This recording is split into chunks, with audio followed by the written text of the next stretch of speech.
La mairie de Koumak est fière de vous présenter une rétrospective des années 60 qui a été diffusée le mercredi 2 octobre dernier à l'antenne du Conservatoire de musique et de danse de Koumak. À cette occasion, Robert Frouin, ancien maire de la commune, nous a donné son point de vue sur l'importance de ne pas oublier le passé.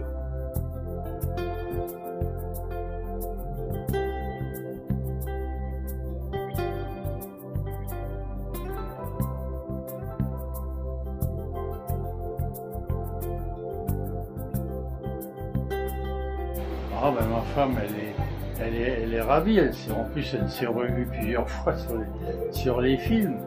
Ça lui rappelle sa jeunesse surtout, parce que bon, elle était pas gamine, mais elle avait une trentaine d'années, donc aujourd'hui, avec l'âge qu'elle a, je veux dire, elle se revoit quand même en pleine forme. C'est vraiment extraordinaire. Et puis en plus, bon, on la voit dans des mariages, c'est toujours on revit tout ça avec ses amis, ceux qu'on a connus, ceux qui nous ont invités à des mariages ou à des festivités, c'est extraordinaire. Qu'est-ce que vous avez pensé de cette soirée? Elle était très bien, la musique était très bien aussi. Quand ça vous a fait rappeler des souvenirs oui. de tout ça? On s'est vu très jeune. Vous avez revu votre maman aussi? Ma maman aussi. Merci à vous. C'était très bien. Ah ben, je dirais aux jeunes que il faut jamais oublier le passé. Moi je sais, on l'a vécu, on faisait pas attention, donc quand on est jeune, on ne fait pas attention aux événements, ce qui se passe, etc.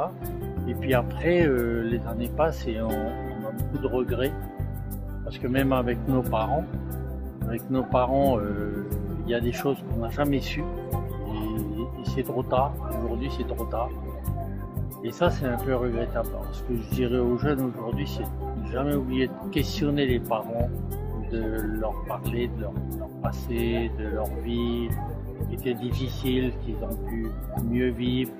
Ça fait partie du patrimoine, ça fait partie de l'histoire, surtout dans une famille. C'est important de savoir ce que ses parents, et puis donc la vie de leur village, comment il a évolué, comment il a avancé, comment il a progressé. Je veux dire, c'est quand même important de ne pas oublier le passé et d'avoir toujours des souvenirs.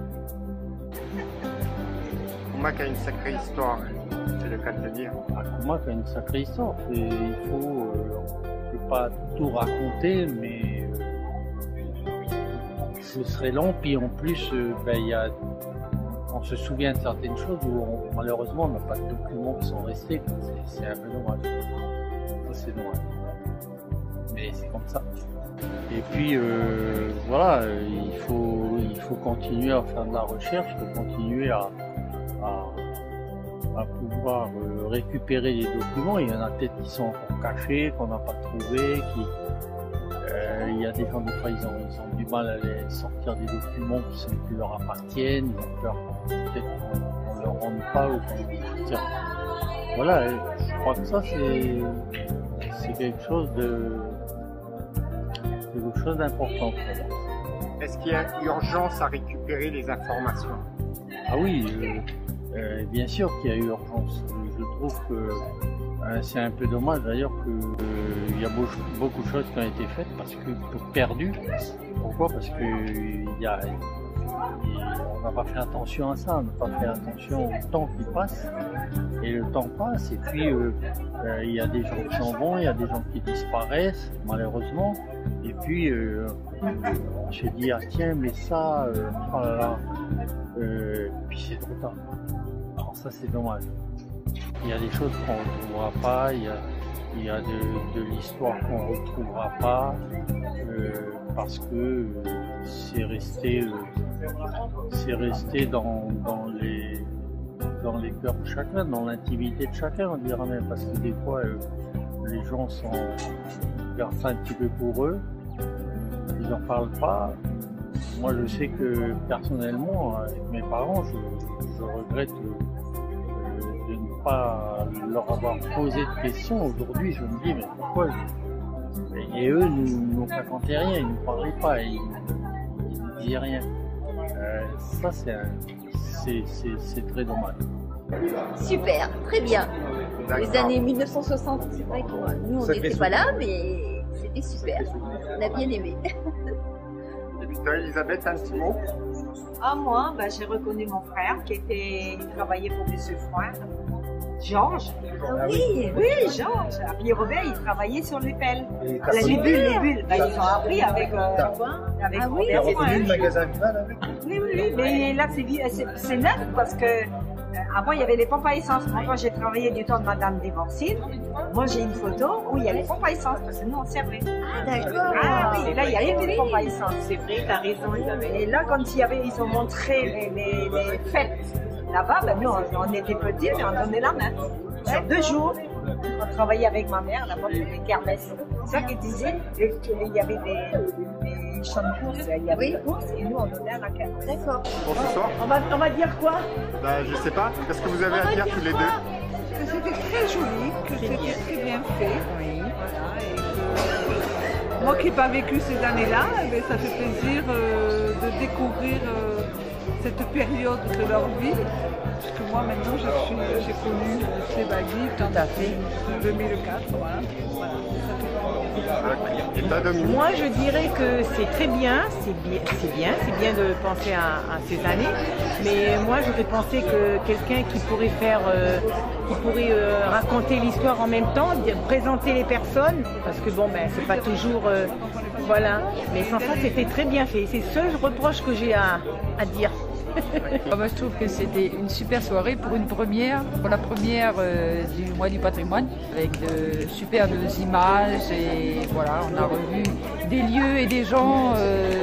Les lieux, ils sont toujours là, sauf qu'ils n'ont plus le même aspect, mais revoir des gens, ça c'est très émouvant.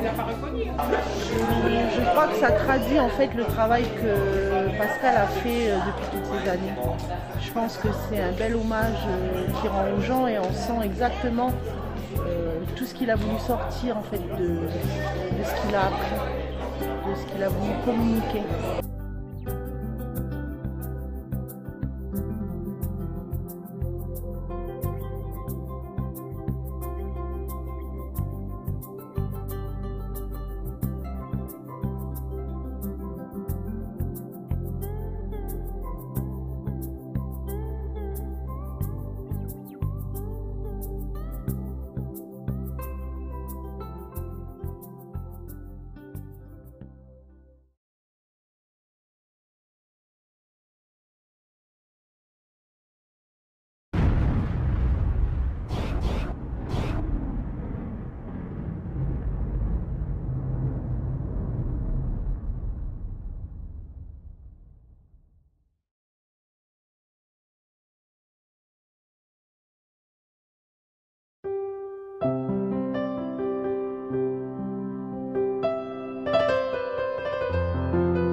Lui, il a participé au Tour de Calédonie plusieurs fois, avec son frère aussi.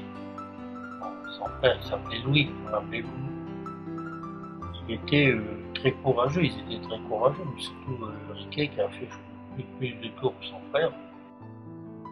On remarque qu'il y avait beaucoup de monde. Hein. Oui, oui, c'est vrai. Aujourd'hui, il n'y a plus personne. C'est vrai qu'il y avait beaucoup de monde, dis donc. Et là, à l'époque, les coureurs, ils allaient chez l'habitant. Et puis après, quand il a arrêté de courir, il participait tous les ans, il était suiveur et il assistait, donc il était toujours pris par le comité pour s'occuper du tour. Hein. Il était commissaire avec sa moto, lui il était en moto, il était amoureux des motos. Et puis il a été un très grand sportif en général, il a fait du football, il a fait du tennis.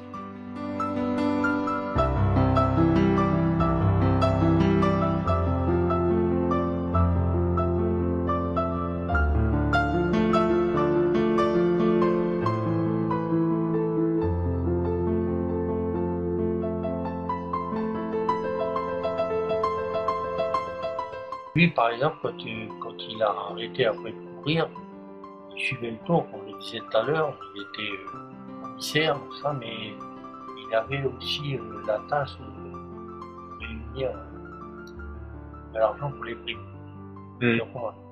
Et c'est lui qui a toujours recueilli le plus de prix.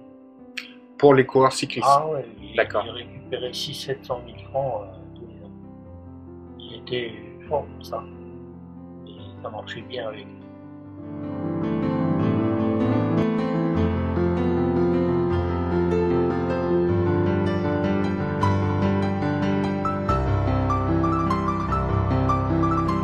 Et tes souvenirs des Tours de Calédonie? Ben, beaucoup de bons souvenirs. En fait, c'était à l'époque, enfin, oui, à l'époque, parce que maintenant, c'est plus les mêmes. C'est plus comme avant. C'est plus comme avant. C'était une super fête. D'ailleurs, on voit là, sur les images là, le monde qui avait une population. C'était vraiment une fête, une super fête. C'est vrai, et puis moi, les souvenirs que j'ai, c'est que tout le monde accueillait finalement les cyclistes. À l'arrivée du Tour à Koumak, le soir même, il y avait le le bal. Alors le bal, soit à la mairie de Koumak, au début c'était toujours à la mairie de Koumak, l'ancienne mairie, sur le plancher, et après c'était au Grand Cerf. C'est ça, donc c'était la fiesta. Et puis bon, le lendemain, s'il y avait ils organisaient une petite étape pour ceux qui cliquaient cette étape, parce que bon...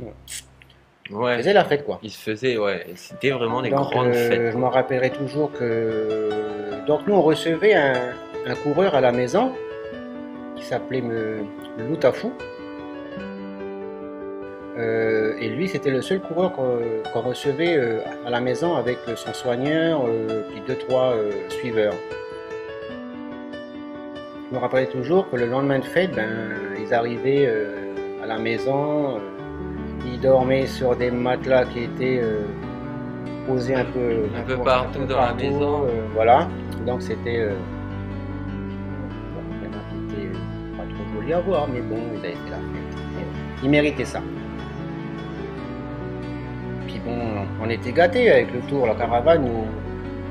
Quand la grande caravane arrivait, ils nous lançaient des casquettes, des petits drapeaux, des porte-clés. Tous gâtés. C'est vrai que je me rappelle, après chaque tour qui passait à Koumak, on se retrouvait tous avec nos tricots Amigo, avec nos tricots publicitaires. Ça je me rappelle bien. Il y avait à l'époque un commentateur, Monsieur De Camaré. Alors lui, il mettait une super ambiance pendant ce tour. Il y a une anecdote, c'est ma mère qui m'a raconté, c'est que Monsieur De Camaré, donc il commentait le Tour cycliste. Bon, à l'époque c'était la radio, il n'y a pas de télé, dans les derniers temps. Mais quand il passait, par exemple, dans un endroit, il voyait une pancarte chasse interdite. Il disait voilà, nous arrivons au lieu dit chasse interdite. Mais bon, tous les 100 mètres, il y avait une pancarte chasse interdite. Donc on ne savait pas trop où la caravane se trouvait.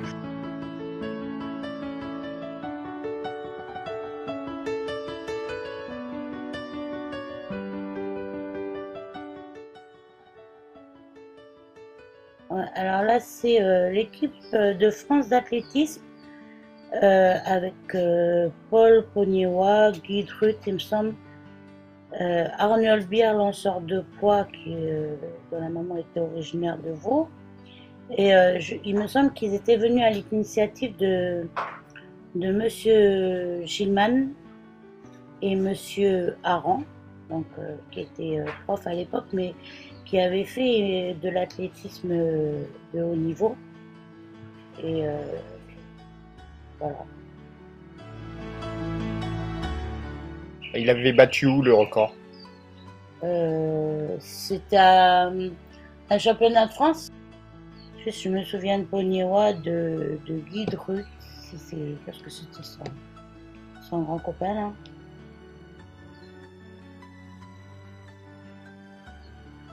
Et ça doit être 76. Il me semble que c'est 76. 76 ou 77.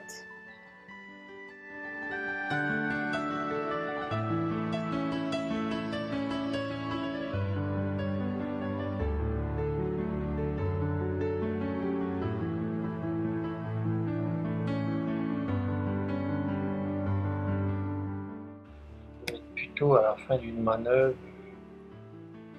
qui a eu lieu dans le Nord, et à la fin des manœuvres, il y a toujours un bon défilé militaire. Ça se fait comme ça. Et les choses ont changé aujourd'hui. Peut-être à l'époque, il n'y avait pas d'événement, il n'y avait rien, il ne se passait rien. Maintenant, quand il y avait un truc comme ça, tout le monde s'est déplacé. Le SMA n'existait pas encore.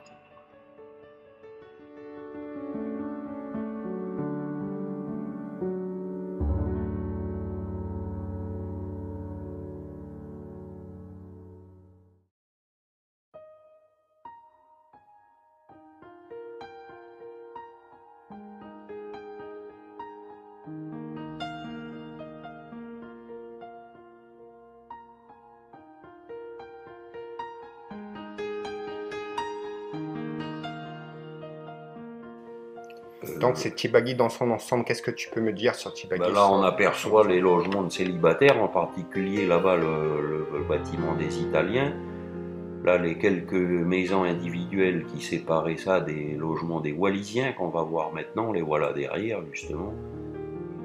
Voilà les deux bâtiments des Wallisiens.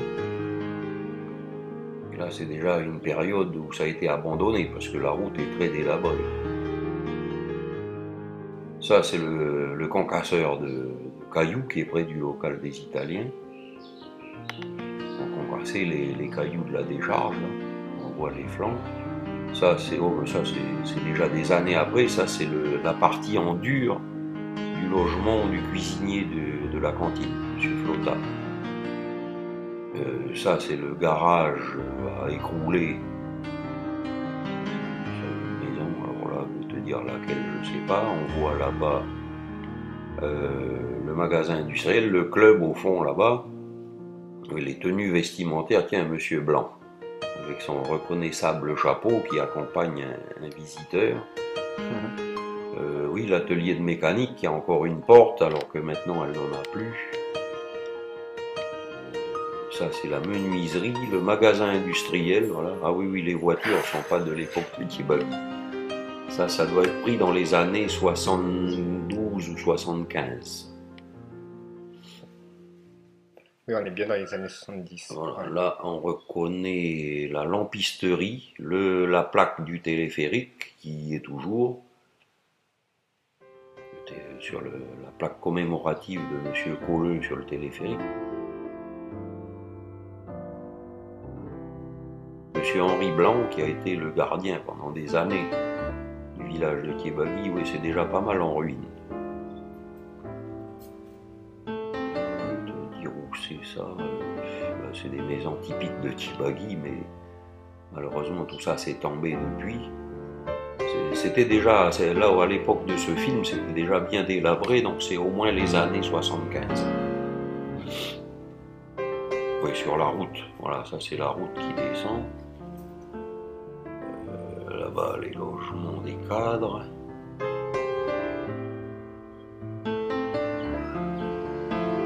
Le club, déjà en partie délabrée, où c'est la centrale, qui apparaît maintenant au premier plan, la centrale électrique, la scierie, là où étaient préparées les pièces de bois pour les galeries, le coin de l'atelier de mécanique, la trémie du téléphérique, la trémie est la station de départ du téléphérique.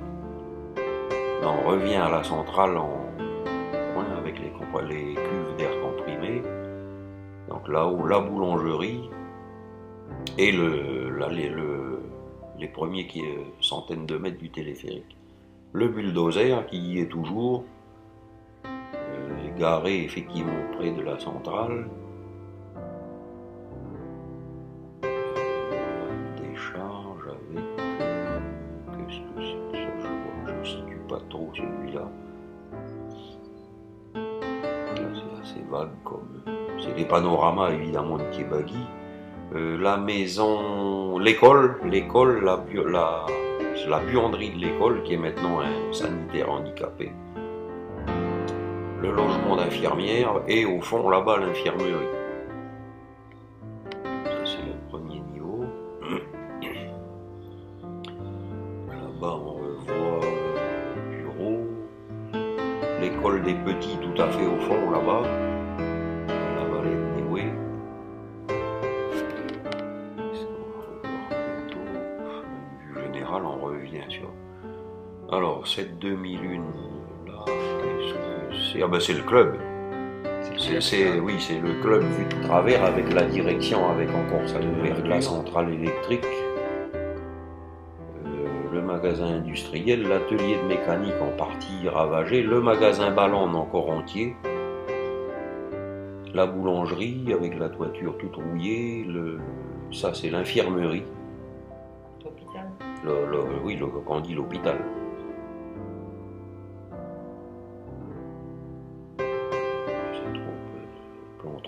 Le téléphérique, d'accord, oui. La montée du téléphérique, prise sur l'état de stérile. Le câble du téléphérique.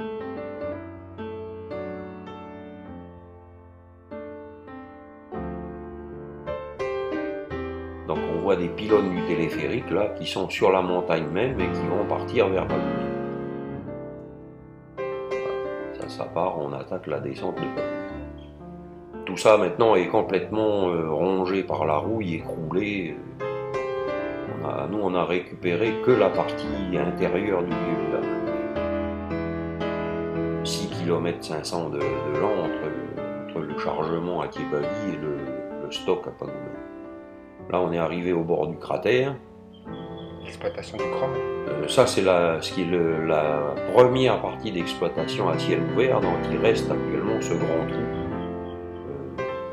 Là, on le voit déjà là dans l'état où il est encore actuellement. Donc ça situe les années 72-75.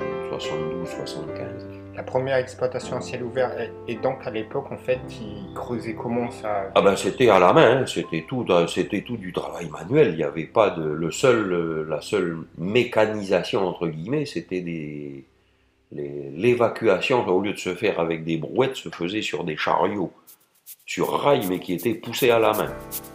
Il n'y avait pas de moteur là-dedans, c'était tout manuel. L'incendie que l'on peut qualifier de volontaire, sinon de criminel, de Thiebagui, il date de 93. D'accord. Au moment où on constituait l'association, en réaction, si on peut appeler ça comme ça, à cette annonce-là, à cette publicité qui avait été faite, ces gens-là ont décidé d'aller détruire Thiebagui. Et probablement pour régler des vieux comptes de jalousie sur déjà des appropriations malencontreuses qui avaient été faites sur une partie des objets, des souvenirs de là-haut.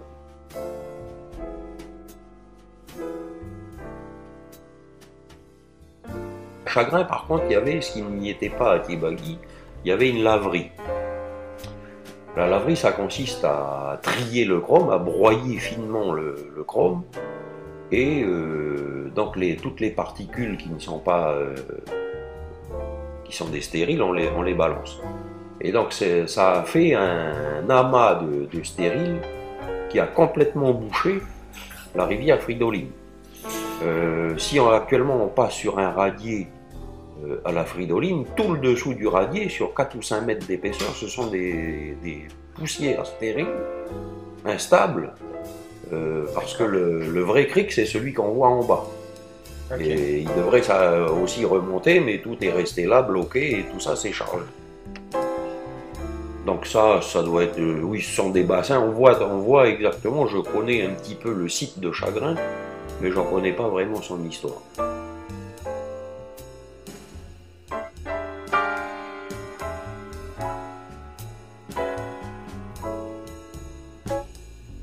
Les ateliers, voilà la route, voilà la décharge. Là on monte vers les tunnels, voilà la décharge devant le tunnel principal. Ça devait être le magasin de Chagrin, magasin industriel. On voit toujours la voiture.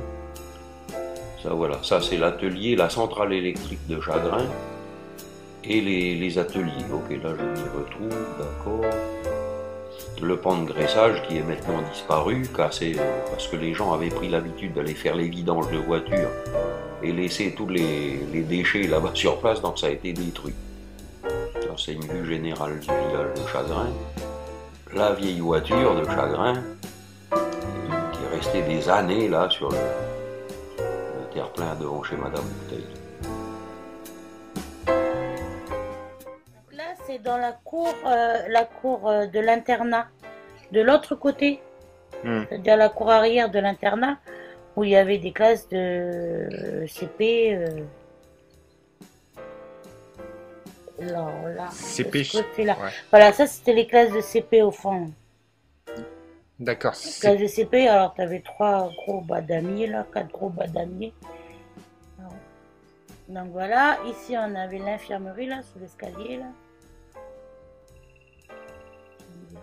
Madame Froin, Marguerite Froin, Guide Froin. Madame Selvaggi, ça c'est Charlotte. Charlotte, bon enfant, épouse Sang.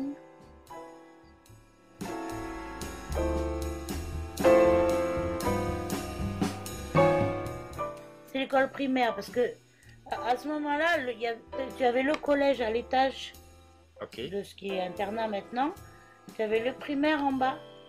Et sur les côtés, sur les ailes, tu avais l'internat. D'accord. Voilà, tout était regroupé.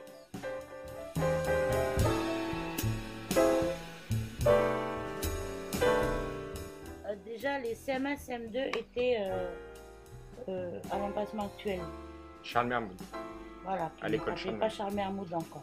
Ça s'appelait comment? Il n'y avait pas de nom. Ah, il n'avait pas de nom l'école? Il n'avait pas de nom. Ok.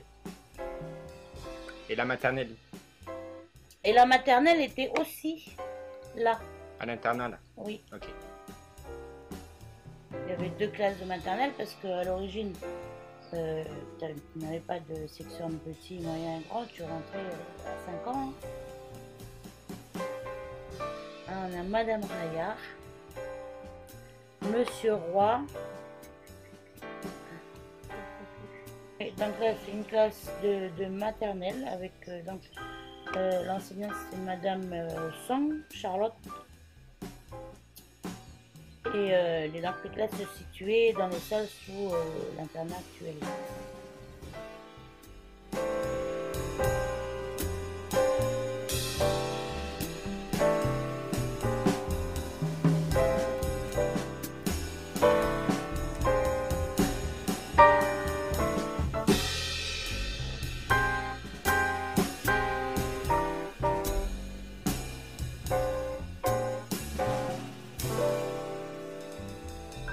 Tout, le maternelle, on faisait le découpage, on faisait tout.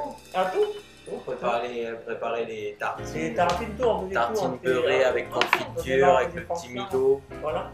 À 9h, on avait le droit à ça. Oui, oui. 22 ans, je suis à ça, à la maternelle. Mais j'ai connu Charlotte aussi. Hein. Moi, en tant que gosse, je mangeais ces sandwichs qu'on nous préparait. Oui, oui, donc on faisait toujours. Il y avait le Milo et c'était obligatoire de leur donner du pain. Pas confiture, beurre. Beurre, confiture, beurre. Oui, voilà, moi aussi je rentrais. J'étais à la maternelle à Minoise. Oui. Puis après, mais des fois, il y avait des moments où vous étiez gâtés, il y avait des gâteaux. Oui, mais ça, c'est quand il y a les Oui, anniversaires. C'était toujours les anniversaires, moi. C'était très sage. Non, il était calme. Je t'ai mordu un jour. Oui, voilà. J'étais colère après quoi. Oui, mais parce que je t'avais pas donné un autre morceau de pain. Pas assez vite. J'avais mordu la main. Oui, j'étais colère après. Oui, la main mordu. Mordu ici, là. Oui, mais bien mordu, les petites dents. Il y avait les traces des petites dents. Parce que j'avais pas donné de pain. Il voulait, puis je t'ai passé, ça me revient. J'avais donné à côté, puis il m'avait mordu, il m'avait demandé, puis j'ai dit attends. Puis colère, grave. Il m'a bien mordu, frère, t'es pas sur la bête. Non, mais c'était les premières.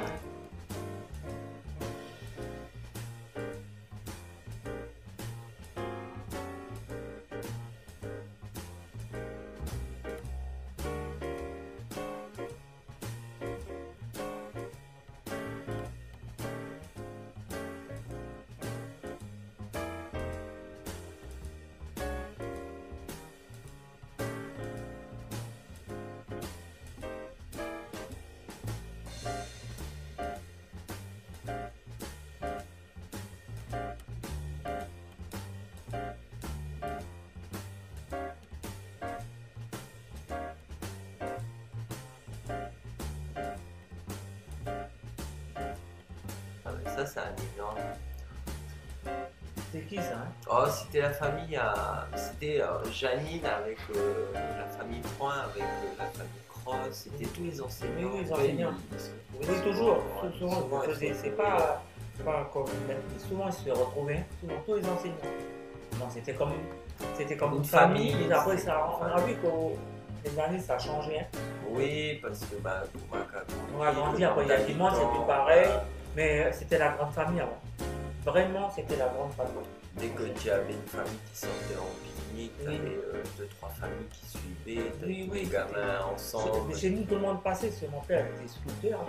Tout le monde passait prendre son thé, manger. C'était vraiment, ça s'appelait la maison de manger. C'est ça. Mais c'était comme ça avant. C'était naturel, on partageait.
Alors c'est le RSK qu'on dit maintenant, qui est devenu AS Grand Nord. Il a été créé dans les années 70. RSK, c'est le réveil sportif de Koumak, qui est devenu maintenant AS Grand Nord. Les premiers joueurs qui ont joué la finale, qui étaient formés, c'est Wab Georges moi-même, Wafalawa, Kondolo Milo, Barat César, le grand chef qui est décédé, Fador Misaya, Sang Eli, Pédéwoudi Pierre, Jean-Baptiste Wap, Fandom Messaou, Fandom Wakapé et Tambouine Jules. Sur la photo. Dans les années 70, 73. Ce club qui a été créé en 70 est devenu finaliste. Voilà. Première fois que Mac devient finaliste. C'est la première fois, hein? De cette finale, on n'a pas eu la chance de remporter la coupe. On était finaliste.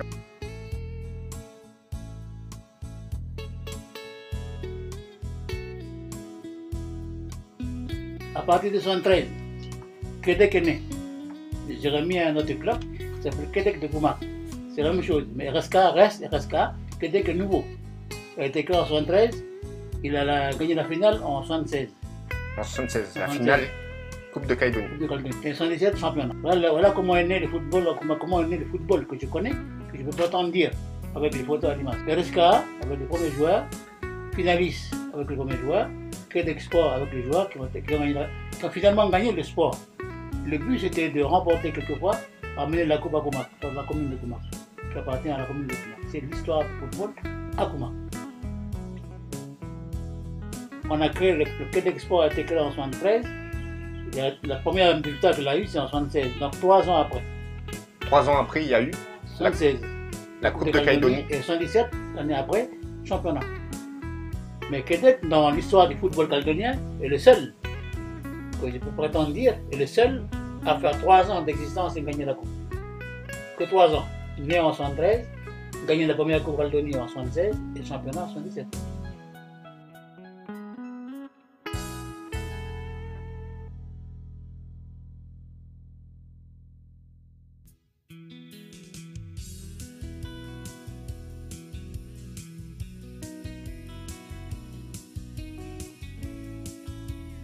Janine, mon frère, c'était son premier là. Jean-Baptiste, Henri. Et puis c'est un dessinateur. Il musicien tout. Il était très doué. Hein. Ouais. C'est une amie là, comment ça s'appelle Sidonie. Et puis je pense que c'est mon cousin, c'est Napoléon. Que je vois là. Il ressemble. Pour moi aussi, on m'avait dit Sylvain aussi. Oui, c'est lui, c'est lui.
Maman, elle s'appelait Suzanne Réveillon. Ben, maman, elle était femme au foyer, elle aimait bien faire des gâteaux, surtout pour le dessert du dimanche. C'était son plat préféré, c'était le gâteau au riz, au chocolat. Tous les dimanches, on avait ça, surtout quand on était à OVA. Elle aimait aussi la pêche. Des fois, en sortant de l'école, elle nous attendait sur le bord de la route. Papa était déjà au bateau. Il nous attendait, on partait tous à la pêche. Le passe-temps, c'était la pêche, la photo. Papa, il est indonésien. Après, quand il était sur Koumak, ben, il était avec son ami Sari Marto. Il lui donnait des conseils et puis lui, après, il faisait ça à la maison, dans la douche. Développer lui-même ses photos. Comment il connaissait ton papa? Je pense qu'ils se sont connus à Koumak et après, ben, quand il était installé à Koumak pour faire des séries, développer des photos de tout le monde. Et papa, il venait voir comment il faisait. Après, papa, il faisait ça chez lui, dans la douche.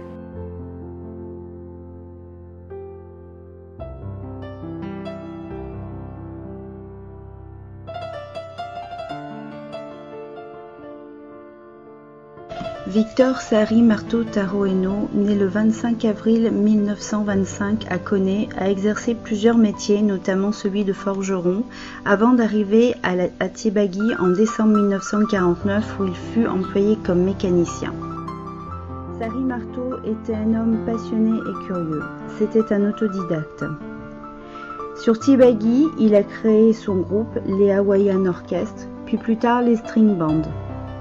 Il jouait pratiquement de tous les instruments, de la guitare, du piano, de l'accordéon, même du saxophone et du violon.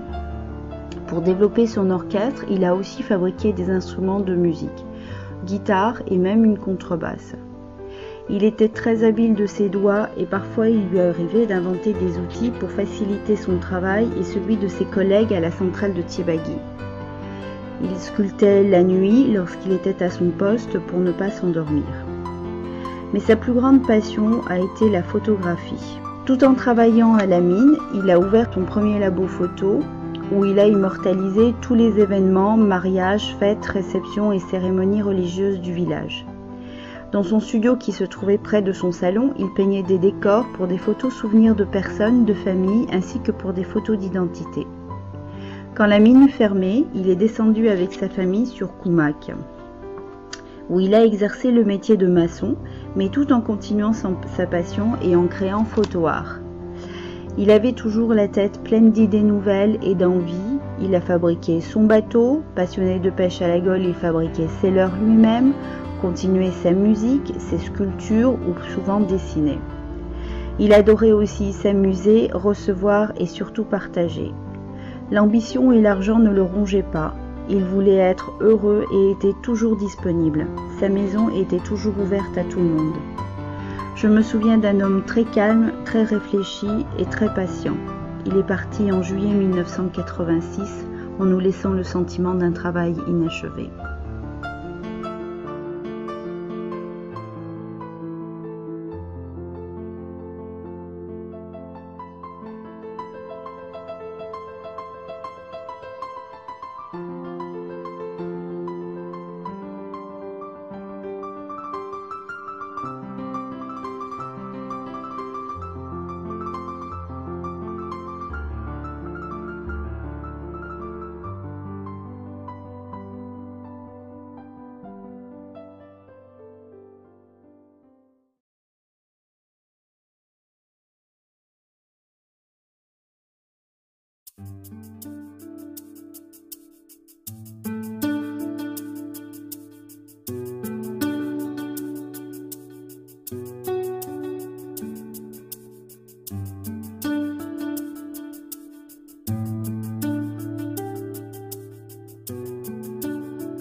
Eh bien, en fait, le boss, il a commencé par l'exploitation du bois.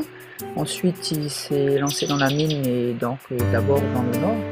Et ensuite, il a ouvert cette mine à Ouiné. Et donc, autour de cette mine s'est créé tout un village avec magasins, écoles et tous les travailleurs qui étaient logés là. Donc c'était une vraie vie de village qui était très familiale puisque tout le monde se retrouvait tous les week-ends pour passer le week-end ensemble. Donc, voilà. Ils avaient un club pour se réunir et puis voilà quoi.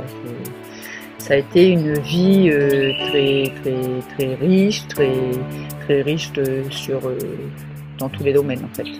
Au départ, voilà, c'était quelqu'un qui était entrepreneur, donc c'était l'occasion de se développer, une activité. Donc voilà, il s'est lancé dans la mine, je ne sais pas si c'est vraiment par hasard, hein, mais en tout cas ça a fonctionné parce que quand on connaît l'ampleur de la société montagnarde maintenant, voilà, mais c'était un pionnier, le boss.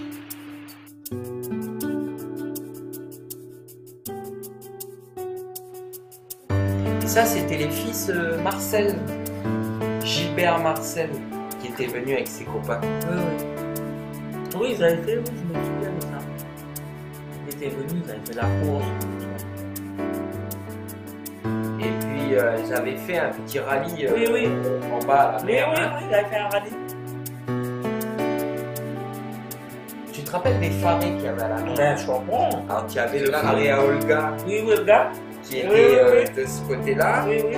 Mais tu as vu au fond t'as vu où il y a la marina maintenant? Oui, oui, oui. Ben là, il y avait un faré aussi. Oui, il y avait un faré. C'était le faré à qui? Je sais pas, je me souviens plus. Puis après, elle a laissé ce faré là. Je crois que c'était le métro, là. Il y avait ce faré. Il y a beaucoup, mais squatté. Hein. Voilà, et c'est un cyclone qui l'a cassé. Oui, oui, c'est un cyclone. C'était fini. Après, tout le monde est parti. Tout le monde avait. Ben, les gens qui allaient. Moi, c'était pas défendu. Hein. Oui, voilà, c'était les petites, on va dire, les Oui. petites maisons pour Oui. passer le week-end. Oui.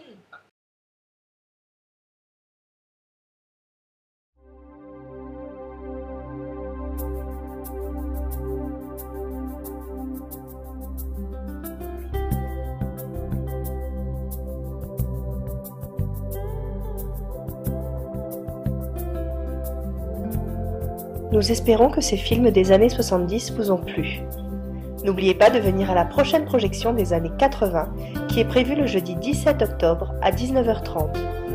La commune de Koumak remercie encore l'antenne du Conservatoire de musique et de danse de Koumak pour cette diffusion, ainsi que la famille Frouin, la famille Tingal, la famille Le Tézer pour nous avoir confié ces films des années 70. Merci aussi à Robert Frouin pour les commentaires, ainsi qu'à Henri Royard, Georges Wapp, Ariane Tingal, Solange Weiss, Manuela Malaval, Johan Bailly, Nathalie Wongso-Carto et Pascal Elmenauer. Un grand merci également aux habitants de Koumak qui ont contribué d'une manière ou d'une autre à la réussite de notre si beau mois du patrimoine. Grâce à vous, la commune a pu revivre ces années passées.